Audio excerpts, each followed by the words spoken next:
খাবার খাওয়ার সময় হলে খাবার রেডি, সবাই চলে আসো, এ কথা কখনোই বলবেন না। বিশেষ করে আপনার সন্তানের সামনে তো কখনোই বলবেন না।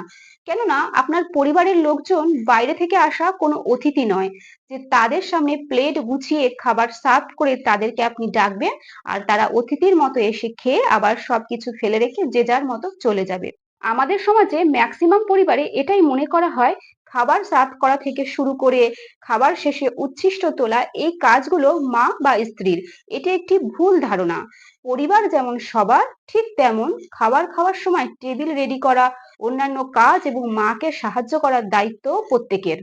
আপনার পরিবারে থাকা সদস্যরা বাইরে থেকে আসা কোনো অতিথি নয় যে ৩ বেলা তাদের সামনে খাবার ও জল তুলে ধরতে হবে।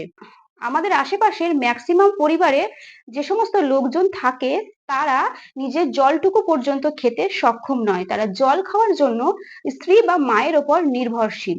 ছোট থেকেই আপনার সন্তানকে ঘরের ছোটখাটো কাজে অল্প বিস্তর অভ্যস্ত করে তুলুন। যেমন প্রতিবেলায় খাওয়ার আগে টেবিল রেডি করায় ঘরের সকল সদস্যদের অংশগ্রহণ নিশ্চিত করুন। কেউ বোতলে জল ভরবে, কেউ প্লেট নিয়ে আসবে, কেউ তরকারির বাটি নিয়ে আসবে, ইত্যাদি ইত্যাদি। এতে করে পরিবারের সকলের মধ্যে বন্ডিং যেমন ভালো হবে, তেমন আপনার সন্তান সহ বাকি সদস্যরাও বুঝবে যে এই কাজগুলো শুধু মা বা স্ত্রীর নয়। আর এই কাজের মাধ্যমে তারা নিজেরা যেমন স্বনির্ভর হবে, তেমনি ফিউচারে তাদের এমন আচরণের দ্বারা অন্যেরা বিরক্ত হবে না।